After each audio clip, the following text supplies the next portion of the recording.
Hi, distinguished guests, ladies and gentlemen, LSE colleagues and students. My name is Deng, chairing this event tonight. This is the fourth, please switch off your mobile phones, please. This is the fourth event this year run by Confucius Institute for Business London. And this institute has been the joint partnership between LSE and the Tsinghua University.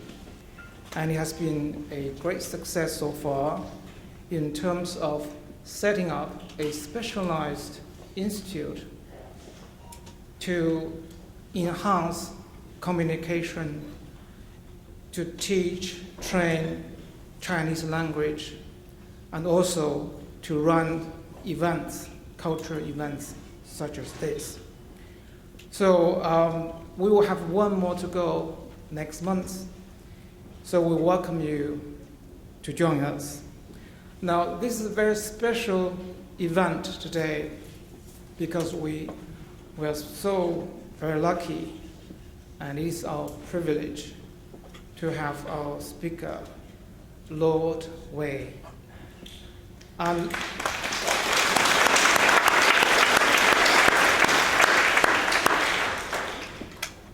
Now, Lord Wei has become a peer in life.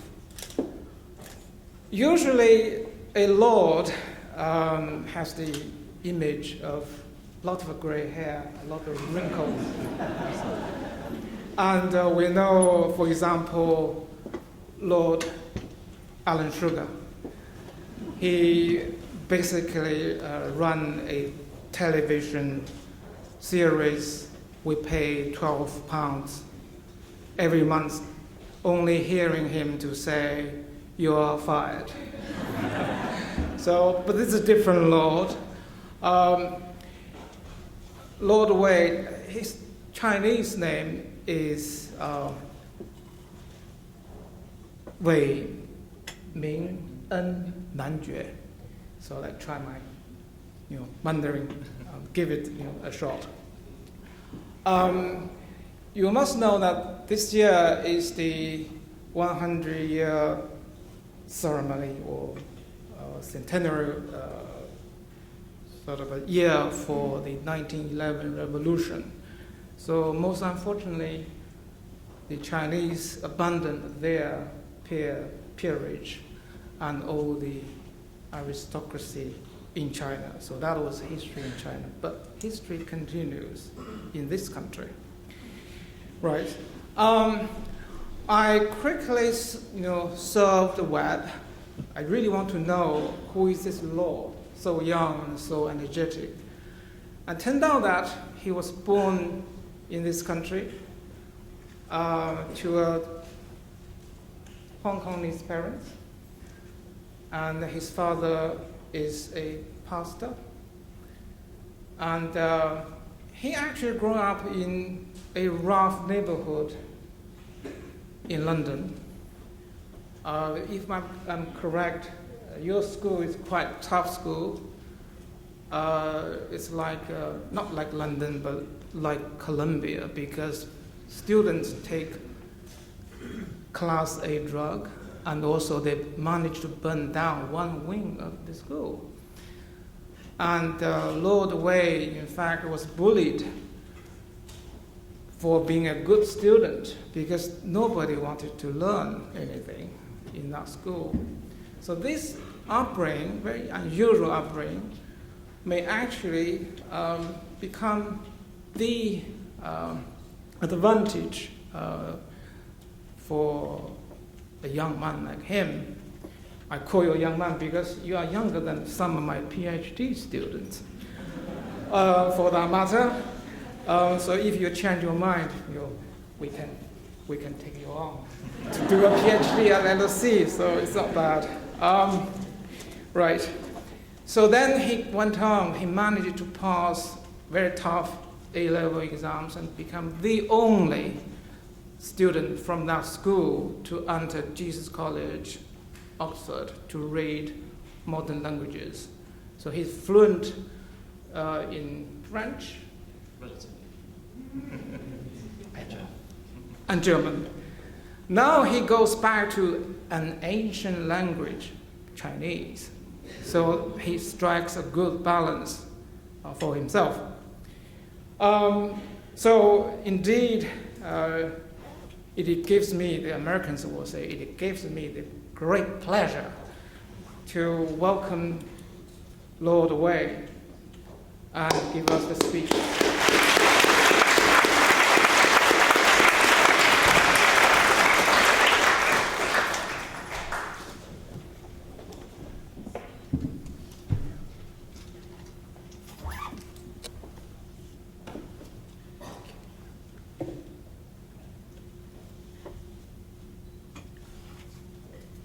My lords, ladies, Councillor,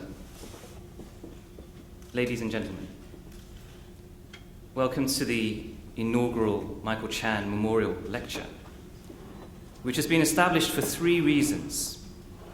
Firstly, to celebrate the life and work of Michael Chan, a great man and friend of both the Chinese and British, and the first Chinese people's peer in the House of Lords.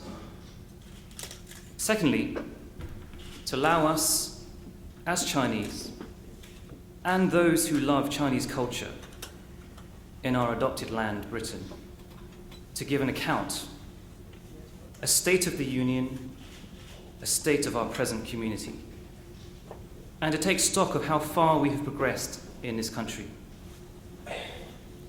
And thirdly, to allow people like me to give an independent take on constructive ways forward for our community in the near future. We're here today thanks to the London School of Economics and the Confucius Institute for Business London, who've been so kind in providing this platform and for publicising this lecture. And it's great to see you all here today. I'm glad everybody got a seat.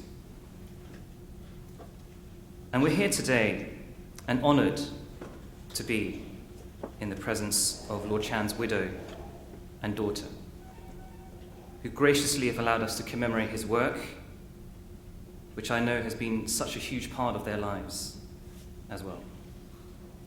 Of course, behind every great man lies a great woman and family, and I want to pay tribute to them and their commitment from which we have all benefited. Thank you, Lady Chan. And thank you to the LSE Confucius Institute for Business London for hosting us. And I do look forward to many more such occasions when we can come together in this positive way in future. Now, Michael Chan was a truly remarkable man and physician who worked tirelessly for his patients and the health service, for his adopted country, Great Britain, and for Chinese in Britain around the world. Born in Singapore, the son of a headmaster, his career was distinguished and included serving as a consultant paediatrician and health researcher in Singapore, at Great Ormond Street, and at the Liverpool School of Tropical Medicine. He was very prominent in the NHS as its first and only Director of Ethnic Health and as the Director of 2 health trusts. His interest in our community led him to contribute to better race relations as an advisor to the Home Secretary, as a commissioner for the Commission for Racial Equality, as part of the Afia Trust, which this April established an award in his name, and as chair of the Chinese in Britain Forum, which he co-founded. And he was a prominent supporter of charities for which he gained his MBE, and then became our first Chinese people's peer, which means he was a popular choice. But these fine achievements are eclipsed by who he was as a man, as a committed Christian with deep integrity and compassion, one who always just wanted to serve. My father knew him better than me, and I wish sometimes that our paths might have crossed more over the years so that I might have benefited more from his wisdom. What we know is that he was a tremendously hard worker and passionately committed to the improvement of health and development for for especially the most vulnerable children. Lord Chan travelled a lot in third world countries and saw at first-hand suffering which inspired him in his work, and explains how he included and supported other ethnic minorities in his charitable and campaigning activities, not just the Chinese. But he was never pushy or arrogant in any way. He was a self-effacing man who worked quietly behind the scenes. Through his wonderful efforts, he's paved the way for us to continue to build and create a stronger voice and presence for the British Chinese in Britain. There is a quote in the Bible, which I will say in Cantonese, which for me speaks powerfully of Lord Chan's approach.冇病的人用不着醫生，有病的人才用得着。Those who are well have no need of a doctor, but those who are sick. In a world where there is so much focus on celebrity and wealth, Lord Chan chose to be with the sick, the physically sick, the spiritually needy, and those in need of charity and assistance. Let's be inspired by his example and continue to further the good work which he began. It's my honour to give this first inaugural lecture, and I feel truly humbled in doing so. In comparison to Lord Chan, who achieved so much over many decades, I feel infinitely less qualified, less wise, and less able. By Chinese standards, as was pointed out, I'm young. Not just because I'm the youngest peer, but because one is considered young in China until one is 50, at least. So I'll hopefully be considered of age in about 16 years' time. My shortcomings also include my lack of skills in speaking Mandarin, although fortunately with the help of the Confucius Institute, this situation is improving. I also have limited resources personally, a feature which many lords share, and cannot profess to be an expert in local Chinese matters. But what I can offer is a dream, a Chinese dream. I spoke about this dream earlier this year at Tsinghua University through a speech which you can find online. And my main points were as follows. In essence, I said that the world in the 21st century is waiting eagerly for the Chinese dream, to build on the British dream of the 19th century and the American dream, which so dominated the 20th century.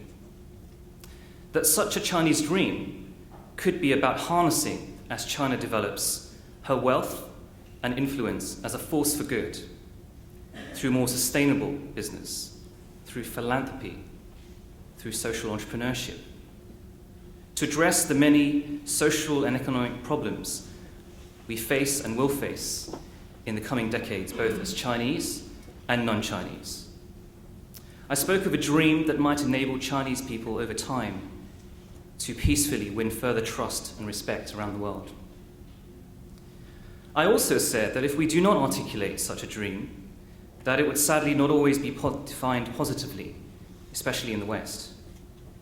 Indeed, with concerns that rising unfettered materialism is harming traditional Chinese family and civic values, with continued questions both in the West and in China on the internet being asked about how those in authority should best treat fellow citizens and engage them in decision-making, respecting differences of opinion whilst maintaining peace, and in which the government itself in China is concerned to increase its cultural soft power globally.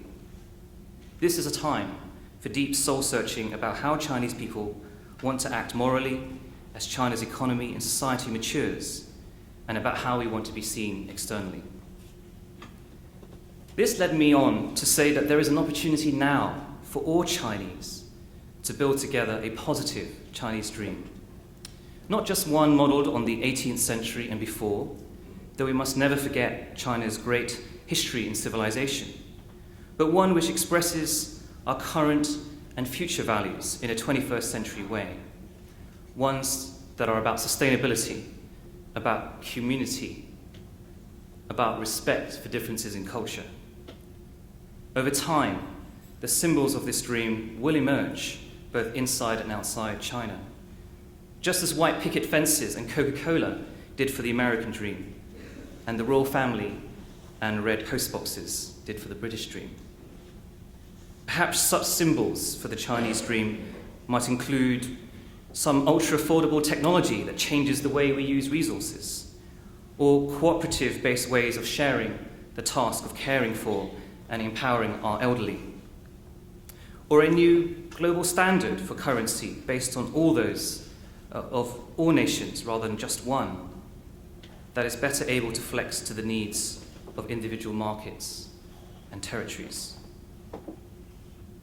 And I asserted that just as the overseas Chinese played such a significant role in moving China on 100 years ago, as was mentioned before, as we celebrate the centenary, to effect change internally, today, as first, second, and third generation Chinese, and those who feel a part of China's story living overseas, we can help to develop and spread this new Chinese dream, bridging between East and West, and ultimately promoting peace and prosperity, both in our own communities and in our adopted lands.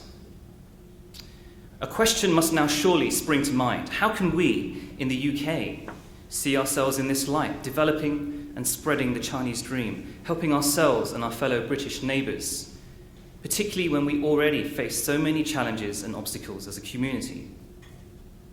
Of course, much has been achieved already as a Chinese community here. Our parents, my parents, settled here and have survived over the last 60 or more years. We and our children have studied hard and achieved much. And Chinese in Britain are among the most law-abiding, and young Chinese are among the most best integrated of groups in British society. More Chinese are voting than ever before, and more want to enter politics. More Chinese businesses are investing in the UK than ever before. And there has not been as much interest in the Chinese and China in this country for perhaps 300 or more years. But despite our strengths, alas, as a community, we're also fragmented, dispersed, not just culturally and ethnically, like sand, to use an image which Sun Yat-sen has famously coined of the Chinese people generally, but physically, by being literally spread all over the UK. We can be invisible. We don't trespass on other people's affairs. And because we do not make a fuss, we're sometimes not heard when we need to be. And despite the influx of new wealth coming in from mainland China, we're limited in terms of community resources, certainly compared to our sister communities in America and compared to some of the challenges which we all face, which I'm going to outline a little later. Some of this is to be expected.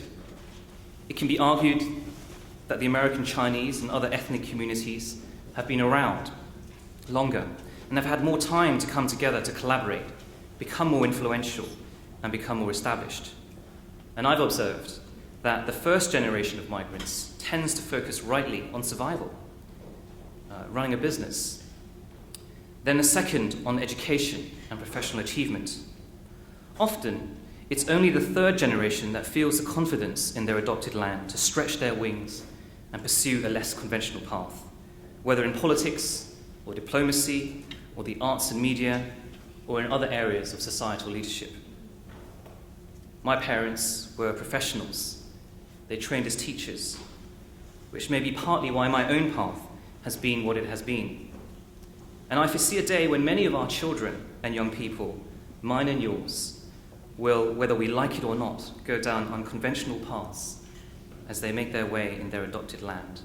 And ultimately, their efforts in doing so will benefit our community with the extra resources and influence and connectivity it needs beyond that which we now have. But given also our need to mind our own business and get on with surviving and pursuing our professional lives, given the fact that we Chinese are very pragmatic and do not have much time always for dreaming. And given that we have entered and are on the brink of perhaps the most severe depression the world has seen for 70 years, which may likely affect China as well, how on earth can we see ourselves as bringers of hope and as conduits for the Chinese dream, helping ourselves as well as helping Britain? And there is a saying, and please forgive my poor pronunciation, in Hakka. 中音 come chai for yam gao. When everyone collects firewood, the flames rise high.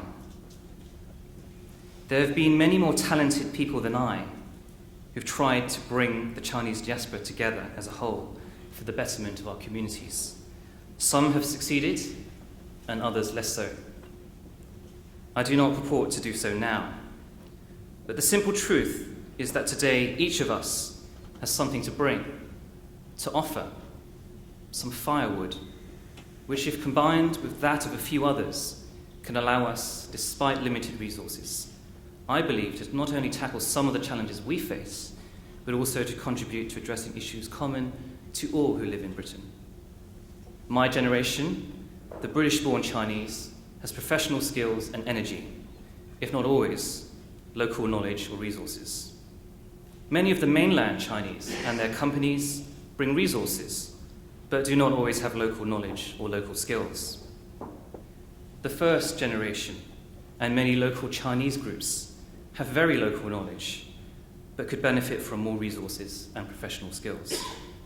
A few coalitions of the willing, drawing on people from each side and more, from other British and minority groups as well, can, I believe, over time, with determination and vision, tackle some of the most intractable issues we face. What are these issues? Well, many here in this room will know better what are some of the needs we have as a community, as communities. I and my team have spent the last 6 months or so listening and researching what the needs in the community are, and our exercise is by no means complete. We will always welcome any thoughts you can add. What we found is that despite the achievements we've made as British Chinese, there remain a set of deep-seated needs. In terms of welfare, such as caring for our old and young and vulnerable, both directly and in terms of their access to public and other services. In employment, as the recession advances and has a knock-on effect on the sustainability of our traditional community industries, such as catering. In leadership, both in seeing further progress in the advancement of Chinese in public life, not just in politics, but, for example, in the running of FTSE 100 public companies, where we do not yet have a single CEO of Chinese origin, and other areas beyond academia and the professions, where we are well represented.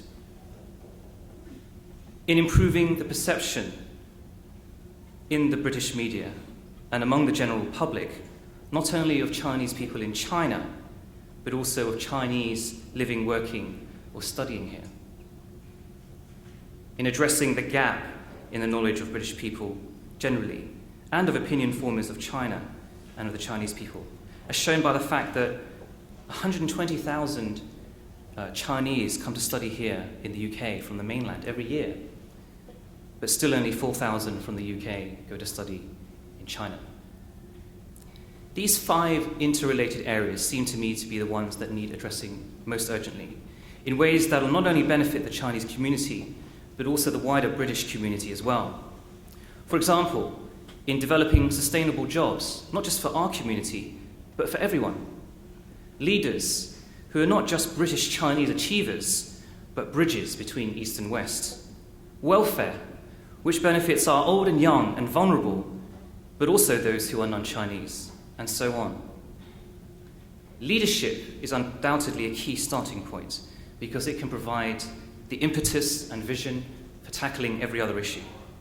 The right leaders will help to accelerate the involvement of the next generation, whose task it will be to form the kind of well-resourced networks that we see among the many other ethnic communities here and among the Chinese in the US. We need young leaders, whether they are mainland Chinese students or graduates here, or British-born Chinese, or others who have settled here, to rise up and discover a sense of service to our community and to Britain. Those who truly understand what it is like to be Chinese in this society and the pitfalls we face, but who can potentially also find good solutions to them. We want leaders who can help explain the issues to the problems we face and who can help discern potential creative solutions. With leaders in every field, from politics to the media, sports and music, business to the arts, they can start to highlight the issues and challenges and bring about vital change to our community. That is why today my team and I want to announce that I intend to develop a leadership program to help attract our best and brightest young British Chinese and those interested in Chinese culture to be tomorrow's leaders by serving our community, by doing research and generating solutions for sustainable British Chinese-led social change in this country for the benefit of all.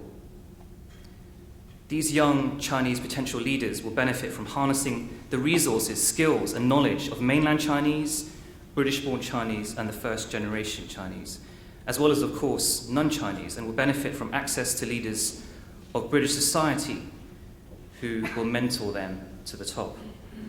Together, with the help of influential partner organizations inside the Chinese community and from wider mainstream British society, we will seek to put the spotlight on issues of common interest and recommend action in the form of policy, social ventures, and campaigns to bring about positive change.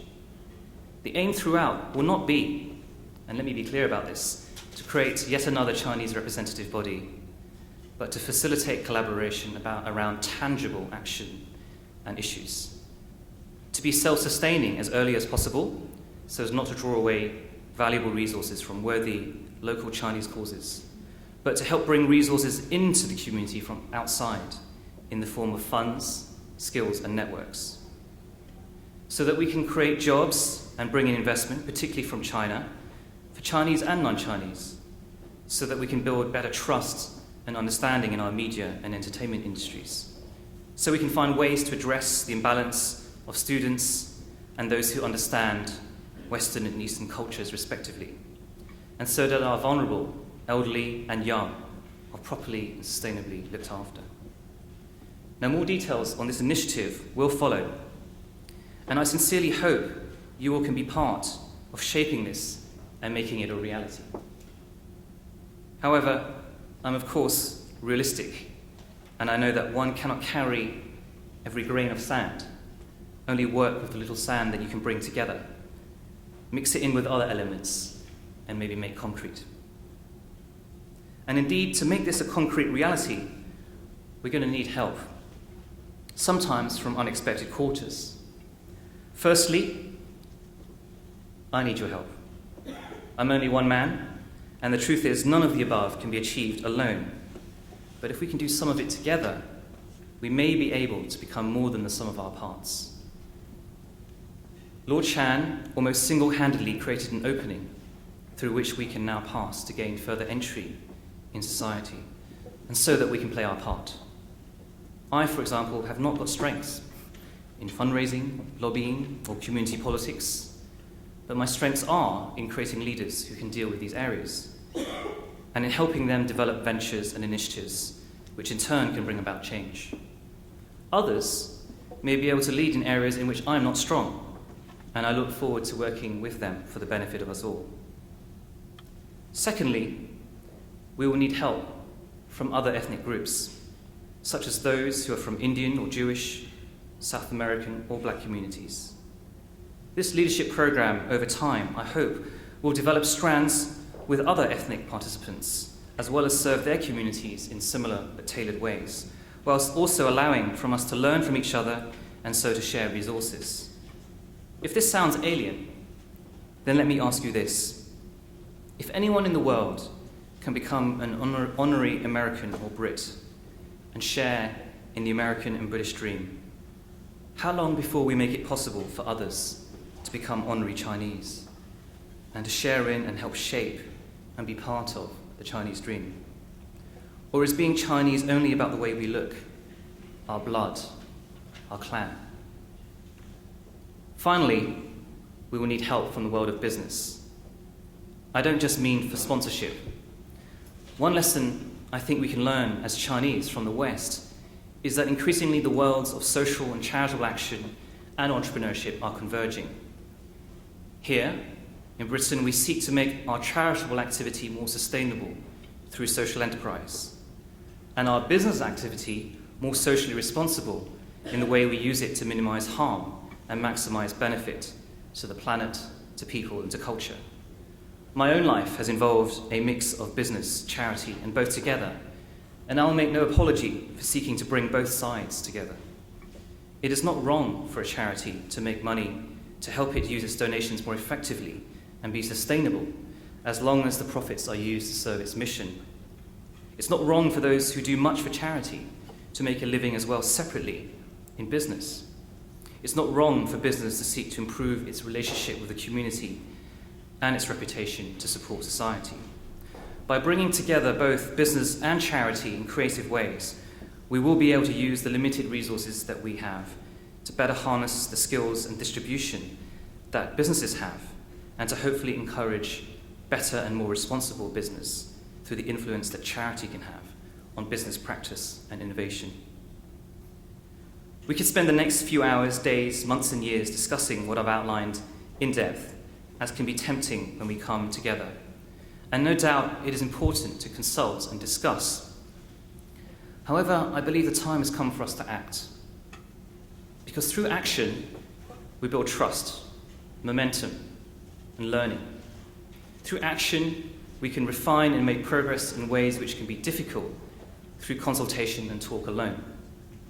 We could also spend a lot of time outlining our concerns and recommendations to government, the British government in particular, whether national or local. And no doubt there is a place for speaking out and engaging the political class in our issues, though money is now tight, as you know, in government, which limits its ability to help.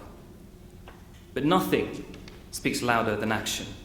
And if we can develop credible leaders with a track record, not only in academia and the professions and self-employment, but also in key industries such as the media, public firms, and in politics.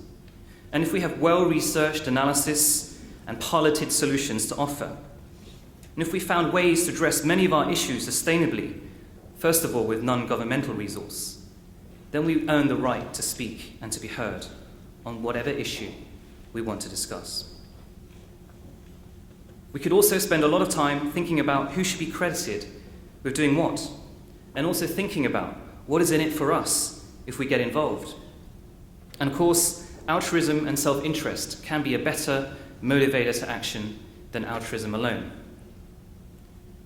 But let us in this remember again Lord Chan, who did not do what he did to get an MBE, a peerage, or have a lecture established in his memory, but because there are people out there in need, who need our help, including at various times, people such as our own selves. Ironically, if we help others and each other, we will help ourselves as society becomes more stable, more tolerant, and more effective in using increasingly limited resources, and more attracted to the Chinese dream for the benefit of all of us. So now I call all the Chinese here in Britain and overseas, and all those who believe in our potential to come forward and be part of a coalition of the willing. Let us help each other and our neighbours in this place we now call home, and take hold of once more our historic role as overseas Chinese. Let us support our young leaders and work with them to shape the solutions we and Britain will need in the 21st century. And let's take action now and not delay any further. There are several actions you can take today if you feel like being part of this journey. First of all, you can sign up online at Facebook, and there'll be details on this up on the screen. and join in the discussion about the issues we face, helping to enrich our research and finding your way to contribute on an issue-by-issue basis. Second, you could consider joining or helping spread the word to people who might be interested in joining the leadership program that we're planning to develop, either as a participant on it or as a partner, and help us find creative solutions to the challenges we face as a community. Sheila McIntosh and Jackson, maybe if I can ask you to stand so they know who you are here tonight. And they will be helping to develop this initiative, and I'm sure they would love to discuss it with you. Thirdly, you can simply be proud of being a Chinese or an honorary Chinese and help build the Chinese dream, where you live or work, using your skills or that of your organization, your resources and access to resources, and your local knowledge with others. And a website has been developed, www.chinesedream.org, with other experts on the Chinese dream in China, such as Peggy Liu, and in the US, such as Helen Wang, where you can find out more about this over time. I'm going to finish with a final quote, this time from Sun Tzu, from The Art of War, and this time in Mandarin, so again, forgive my pronunciation. 进不求名，退不避罪，为民是宝。二礼和有主，国之宝也。The general who advances without coveting fame and retreats without fearing disgrace, whose only thought is to protect his country and do good service for his sovereign, is the jewel of the kingdom.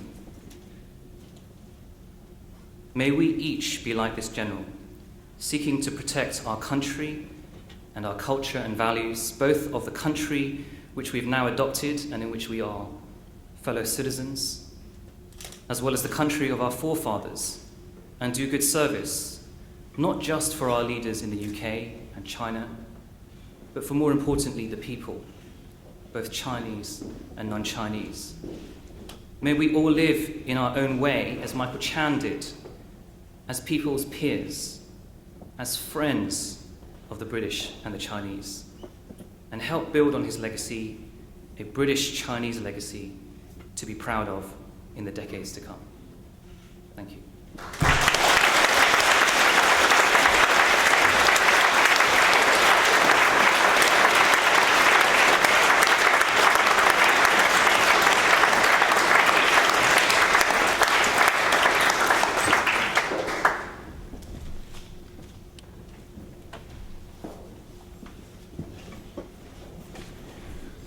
Well, this is really inspiring.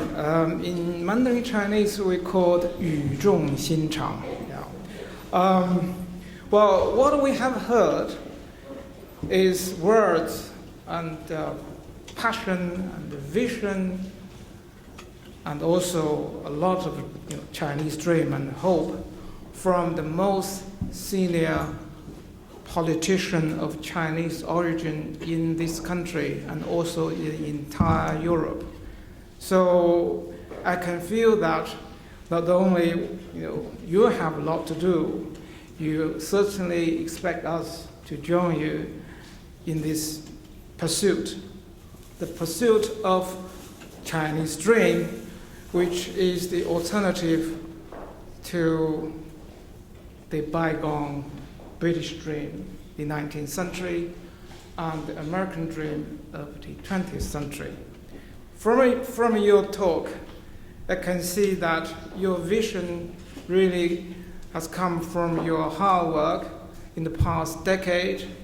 As I can work out, you worked for at least 5 different charities, and you are behind David Cameron's Big Society scheme. You actually work for the government free of charge for 2 years, right?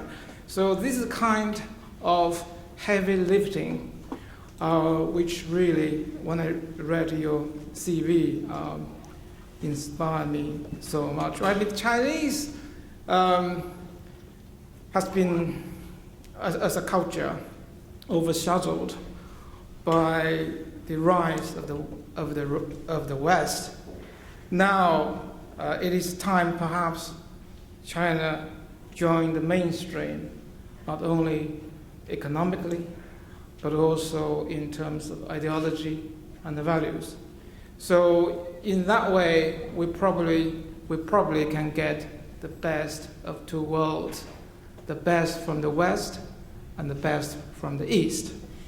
So your vision of collective action among the Chinese is indeed, the dream of Sun Yat-sen when he started his career. He started as a medical doctor, and then he became then a professional revolutionary to change China for the better. And also, I can see as a role model, your appeal is that not only the Chinese should do things collectively, but also Chinese should be globalized. So we should, enhance the time, not only between us as Chinese, but also between different Chinese communities in different parts of the world. Plus, we should mingle and integrate with the rest of the human race. So you mentioned skills, you mentioned leadership, you mentioned youth. So you are the role model for our Chinese community, not only in this country, but also in the world. So let's say that, this is the appeal certainly is the beginning of the Chinese dream. The dream will make the world a better place for this century and the many centuries to come. So let's thank Lord Wei again.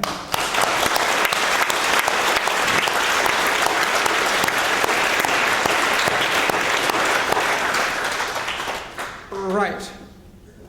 Would you like to take some questions? Absolutely. Right. I would say we'll take 3 questions, 4 questions, and we'll lump them together, and then our Lord will answer them. So the first one, yes. Lord Wei, that was indeed inspiring. And it was inspiring to me as an Englishman because you were not only unashamedly willing to speak about Chinese achievements, but also about Chinese values. Now, I work a lot with Chinese in China and here, and the traffic, it always seems to me, is, as you alluded to, rather too much one way. But English people who deal with China a lot know that we have a lot to learn from China as well. So I'd like you, as I think you agree with me, but you weren't too precise about it, to tell me what we can learn from China, and perhaps also make a little bit more concrete this China dream, because many Chinese people are not sure what the China dream is. I think there is a dream, and I think we have a lot to learn from China. I'd like to know what you think. Thank you, Hugo. Who else? Yes.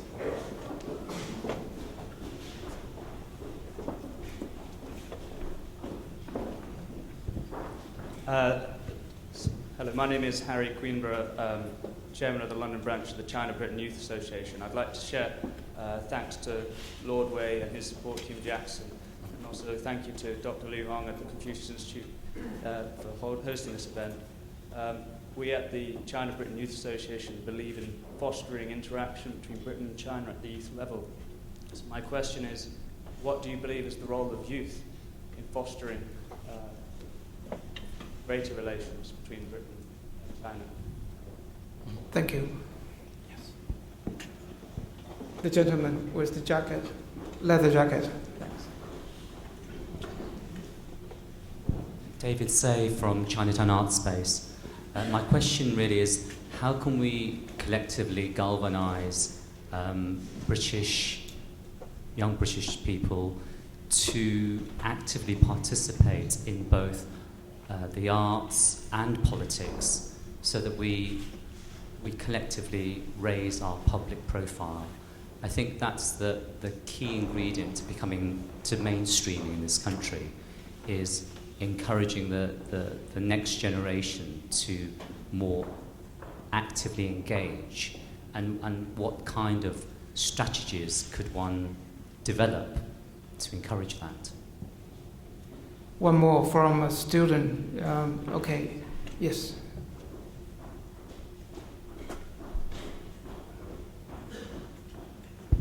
Hi, my name is Joe Chen. I'm an alumni of LSE actually. Sorry, That's fine. too young. I look still young, right? Yeah. I'm a British Chinese, grew up in Manchester. I'm very inspired by your speech today. It's very interesting for me.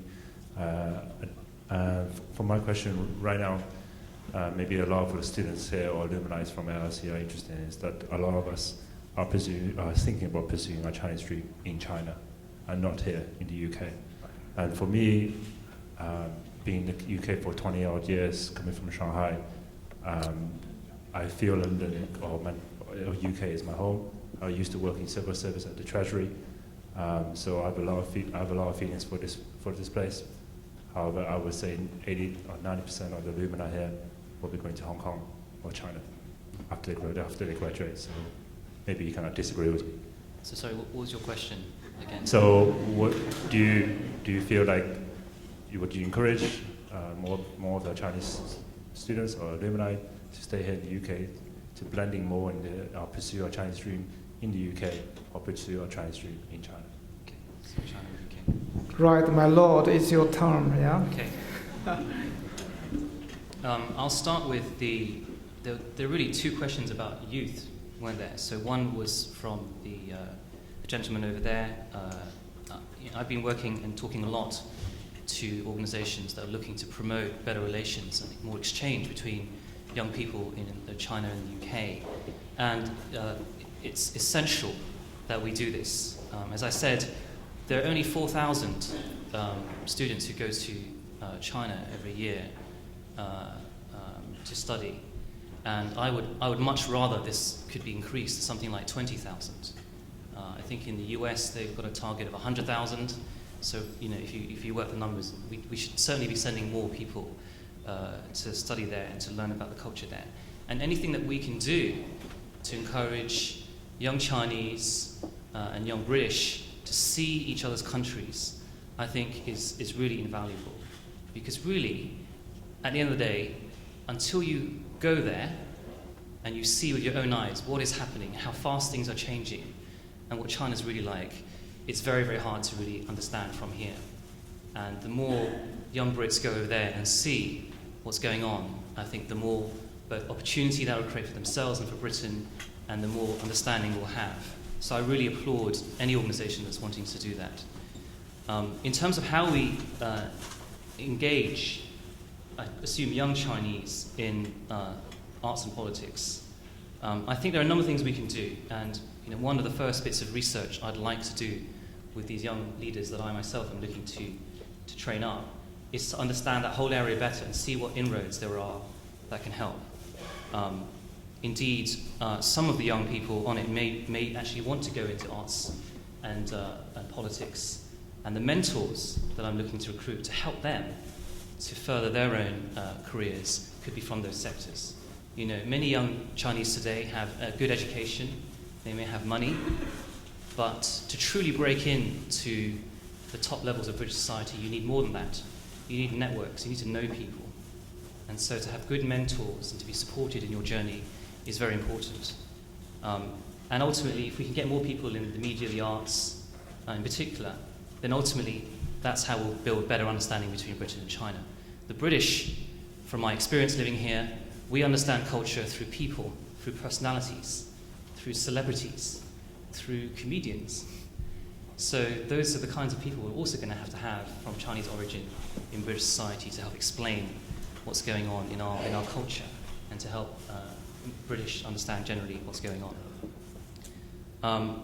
The short answer, I'm talking too long, the short answer to your question about the Chinese dream, UK or China, I think both. The answer is both. Don't get me wrong, I'm not knocking the British dream, I'm not knocking the American dream. I think they're both still alive and well today. I mean, we saw the royal wedding. That was the British dream having its moment in the sun again. And the American dream, in fact, you could argue most people would say right now, in China, the Chinese dream, the current version of the Chinese dream, is mainly the variants of the American dream. The discovery of consumerism, of wealth creation, all things which are lifting millions of people out of poverty. So what we're talking about is parallel dreams happening. But I think the Chinese dream, if you speak to many Chinese business people, many Chinese people, they know all Chinese can't have cars in China. They know we all can't live Western lifestyles. So how are we going to find, using technology and ways to share, means to be more sustainable? If China is sustainable, the world is sustainable. Similarly, people know in China that family is important. And I think in the West, family is important, but perhaps we need to rediscover that. And I think one big difference about the Chinese dream, perhaps, and I think to some extent it's always been true, I think you don't have to literally become Chinese to be friends with someone from China. You don't have to wear a baseball cap or drink Coca-Cola, Chinese tea. You just have to kind of get on and relate. And I think that idea of being tolerant of each other's cultures and differences is an important one. Finally, what can English people from the West learn about China? I think we're learning a lot right now. I think we're learning a lot about how to be even more entrepreneurial. I mean, the Brits are incredibly entrepreneurial, but what's going on in China is incredible. How to make decisions involving often quite a lot of people, but make them well and decisively. I think it's interesting right now seeing in the Eurozone, there's a real crisis right now because we're finding it really hard to make things happen. And in China, one of the incredible things is that there's so much going on at such a rapid pace, and I think that's an incredible thing to learn. But as I also said, the Chinese dream is about those values, family, about sustainability, I think, if you go all the way back. And I think there's a lot we can learn and do together. Ultimately, for example, if you want to develop green technology, which is a really important part of China's 5-year plan, China is one of the few countries in the world that has the scale to develop affordable technologies that we can use all over the world. So there's so much potential to partner and work together. Very good. More questions, please? Yeah. Thank you very much, my name is Alvin. You mentioned about the Chinese dream in the 21st century. My question will be, is it dream about China rather than Chinese dream? So what's the definition, what's the opinion about China? Will you say Republic of China have more characters than the mainland China? Because I think after you staying in UK for a while, what do you recognize yourself as Chinese or English? Thank you very much. Let me make sure you mean Republic China Taiwan, yeah? Is that what you mean? Yeah. Okay, got it. Any more questions?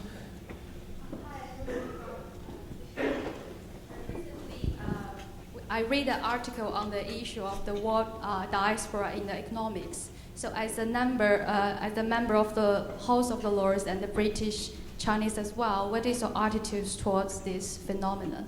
Thank you.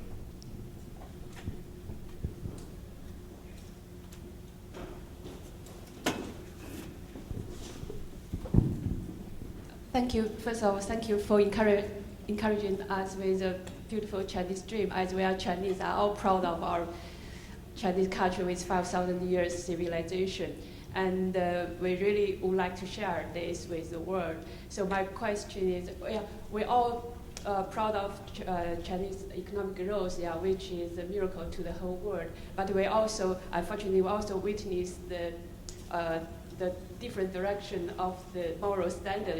Like everybody was very sad to see that recently there is on the internet there is video, a 2-year girl in Guangdong province run by car, but 18 people passed by, no one stopped to save her. So the moral standard at the same time dropped down like this.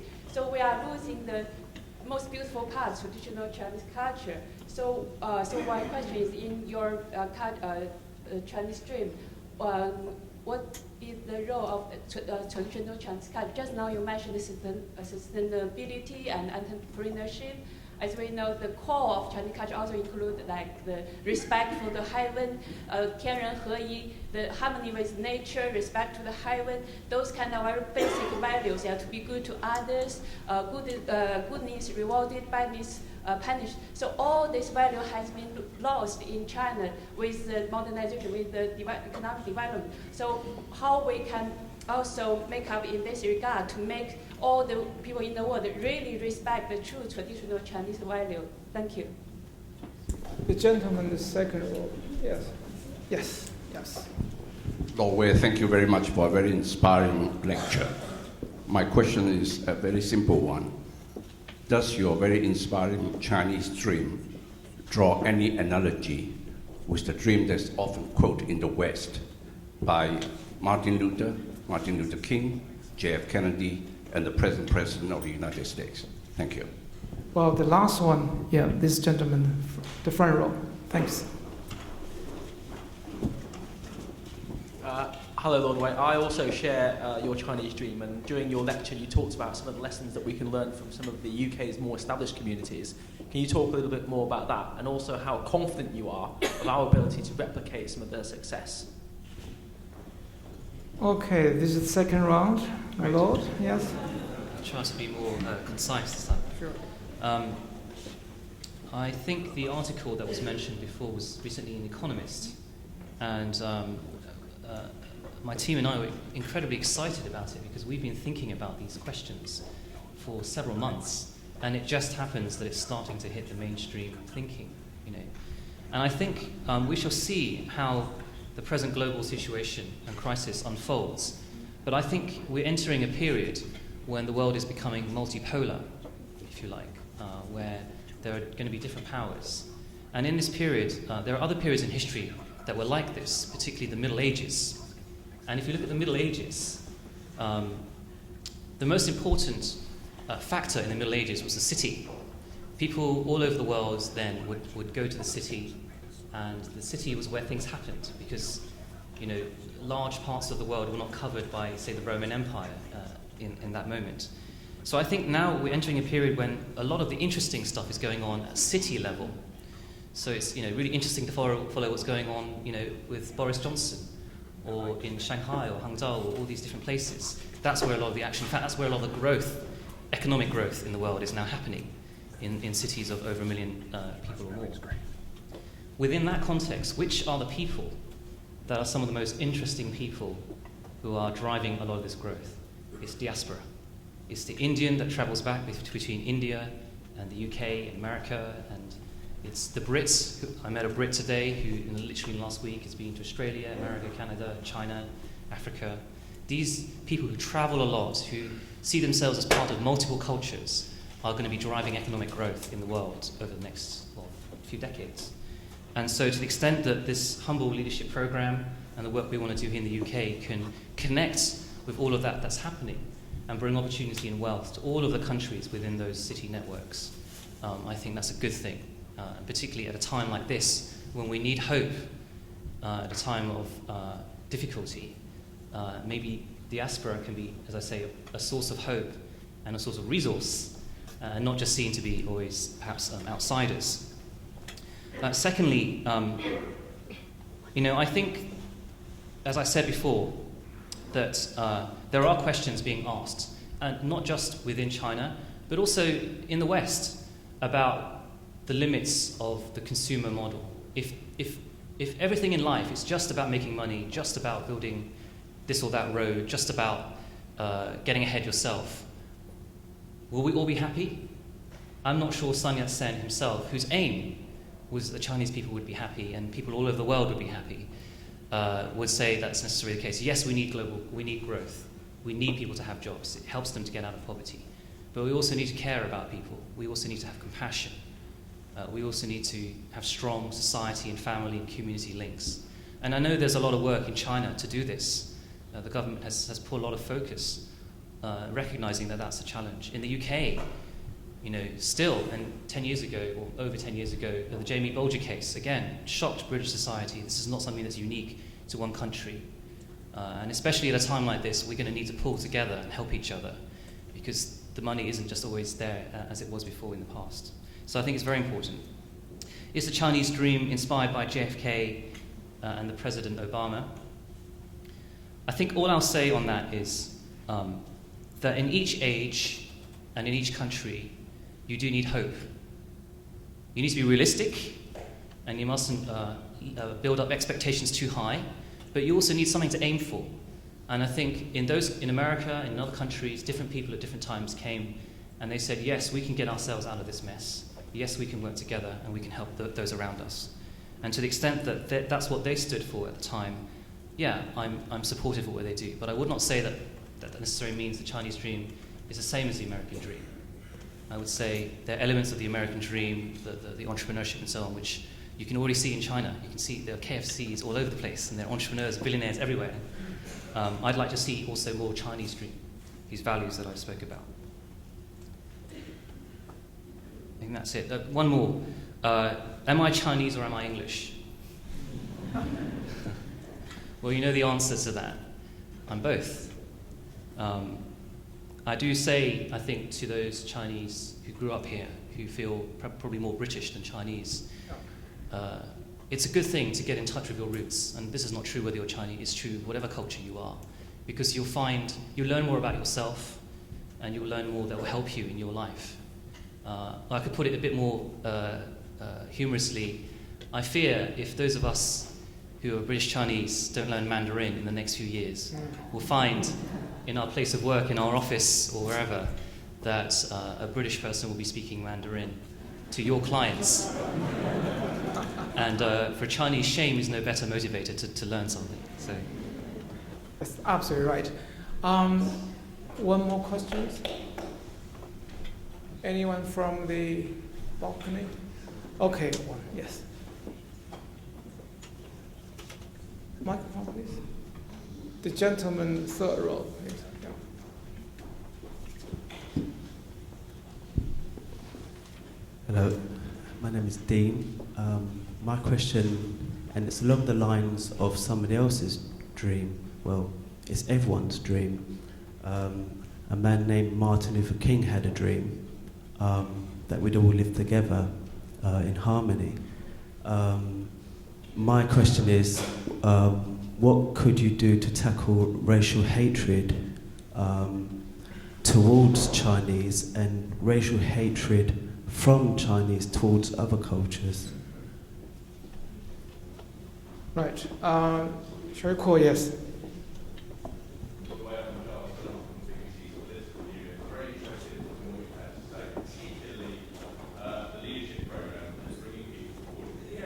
Politics. A lot of younger MPs from ethnic backgrounds, or politicians from ethnic backgrounds, are very keen to stress that without ignoring the needs of their community and to be a voice for their community, they would like to be seen as representatives of a set of values who happen to be Bangladeshi, happen to be Chinese, happen to be Afro-Caribbean. I'm very interested in the future as a voice for a community, as you said, is spread like sand across the UK, where you think that balance should be struck. There are quite a few of them. We give them all the chances to speak out, yes, one by one. Hi, William Lee from Chinese Entrepreneurs Global. Quite a short question.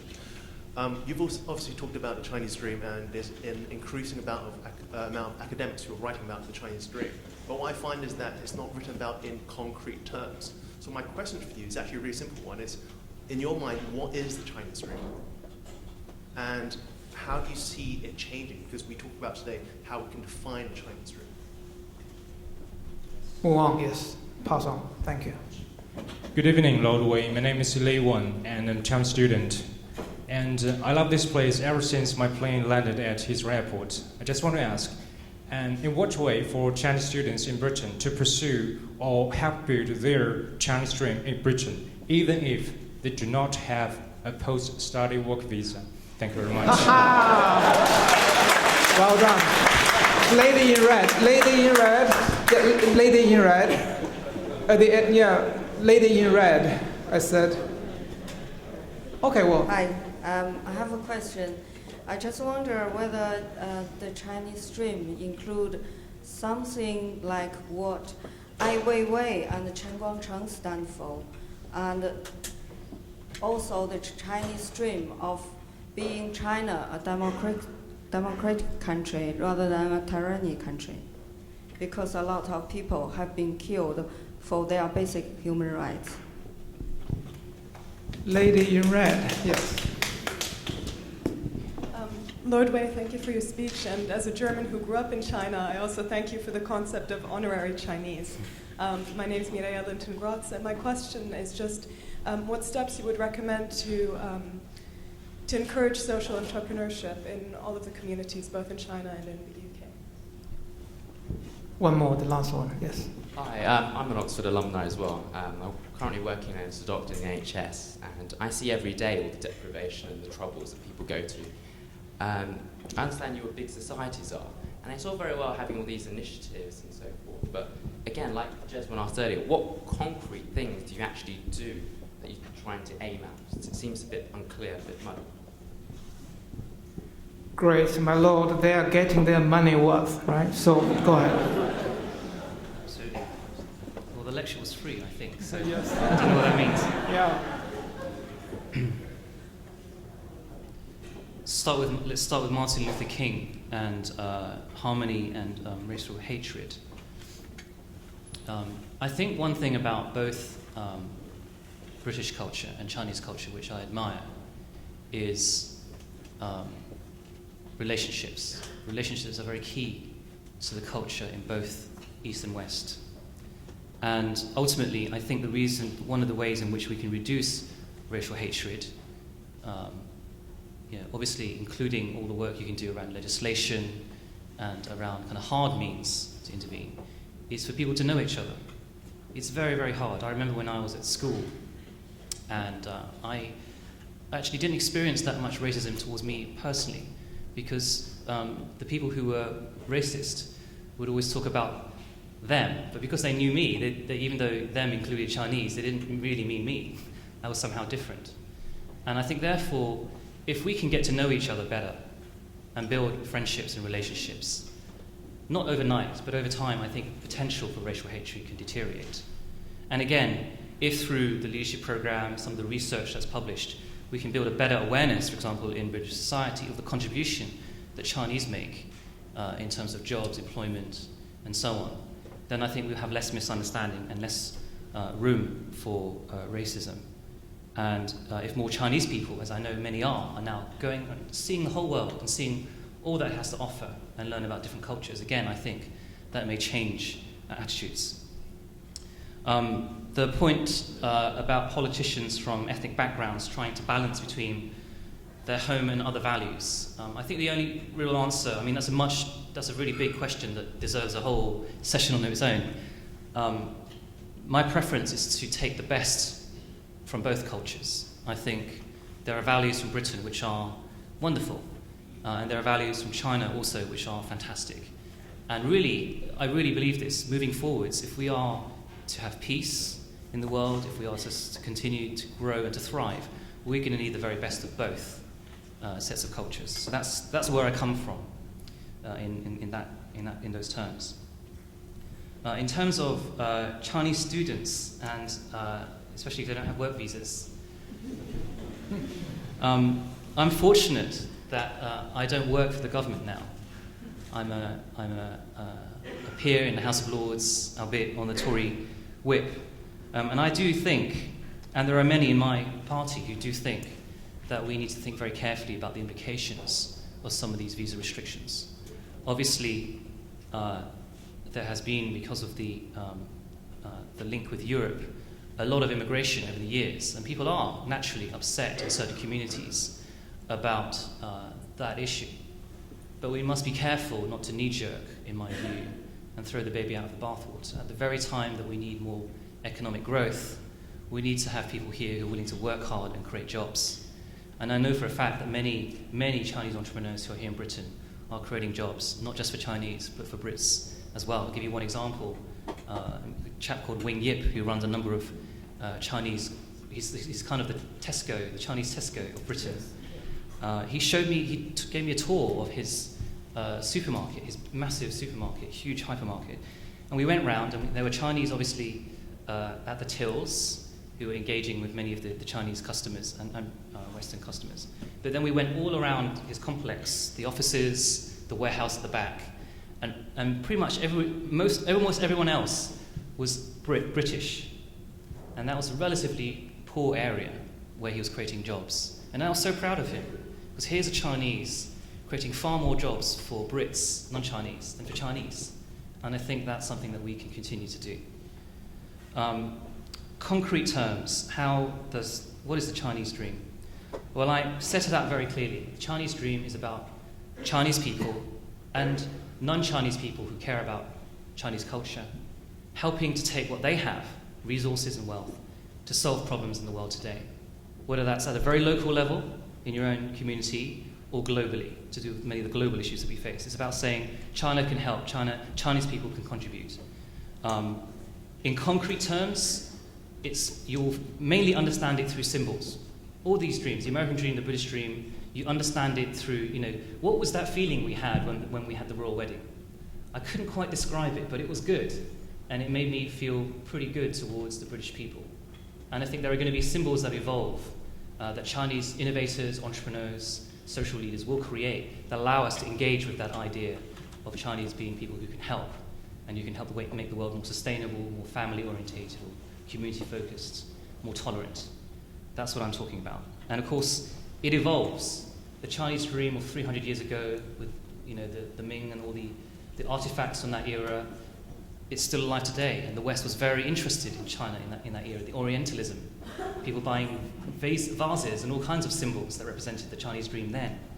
Today, I think, modern Chinese, the latest Chinese dream is about the cities that are building at rapid pace, about the billionaires that are being created. I'd like the Chinese dream of tomorrow to also be about these other social values that I've been talking about. And then I think there are obviously going to be a lot of questions about Ai Weiwei or other issues that we have been discussing now for many years. And I'm not going to say that these are not important and pressing issues at the moment. But one thought that this question and others like it raises is this: what are we, as the Chinese diaspora, going to do to make our voices heard here and in Britain on this issue and many others? And I think the leadership program that I've announced today in my speech and aspects of the Chinese dream, I think are about trying to create that place for dialogue, that place for solutions, whether here in the West or in China. And I think by only doing that, thinking creatively and trying to find a way through, will we come to a better place, both for the West and both for the East. So, thank you. Thank you. Yes.